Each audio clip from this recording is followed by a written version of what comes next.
שבת מנוחה, כל המתענגים בה יזכו לרוב שמחה.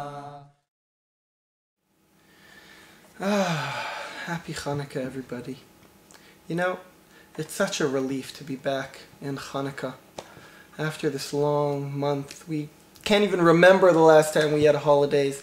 And now in the midst of the darkness, in the middle of the winter, when it's cold outside, when the nights are becoming very long and the days are becoming very short, when we need light in our life, we go back to our homes and we light candles in our window. We add light onto the world. You know, our rabbis taught that the month of Kislev, it's connected to sleep, and it's connected also to dreams. We see that throughout all the parshas that we read in this month, starting from Jacob's dream all the way to Joseph, who is the master of dreams. It is a time for dreaming. And like in a dream, when we look at time and dream, it works in a different way than the reality does.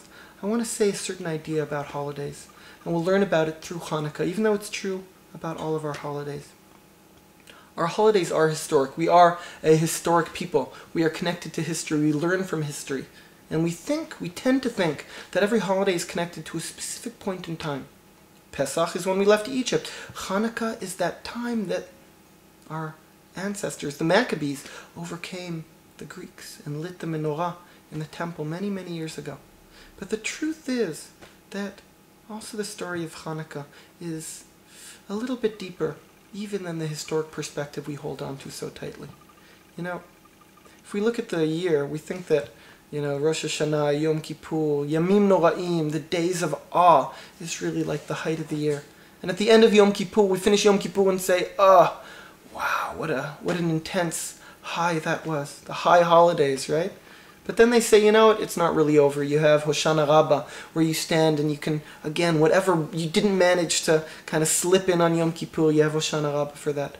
But then the Chassidim come and Baal Shem Tov taught that the truth is the end of the high holidays, the end of Rosh Hashanah, Yom Kippur, Hoshana Rabbah, isn't even there. It's on Hanukkah.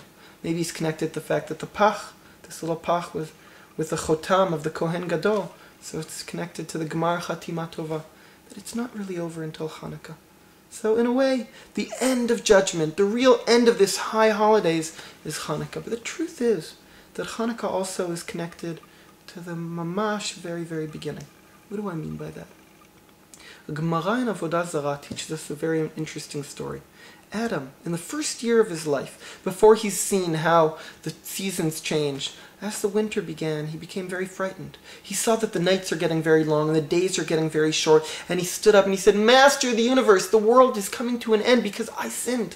And immediately he sat and had 8 days of fasting, 8 days of mourning, 8 days of really praying to repent. But then after 8 days, as Tevet started, and we all know Hanukkah is the beginning of Tevet, he suddenly saw the days are becoming long again. He saw that the nights are getting shorter. And he said, this is the way of the world.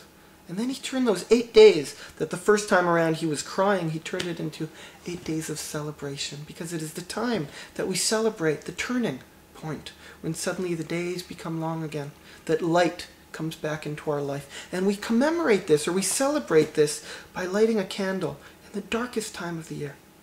But the truth is, if we speak about mythical time isn't just connected to Adam, who was the first, our common ancestor, the first human being, but even God himself. What do I mean by that? When was the world created? The world was created not on Rosh Hashanah. Rosh Hashanah is the creation of man. The world was created on Kafhei Be'elul, the 25th day of Elul. And that's when the light was created. And if we count back 9 months before the beginning of the creation of light, we find ourselves at Kafhei Bekislev. What does this mean?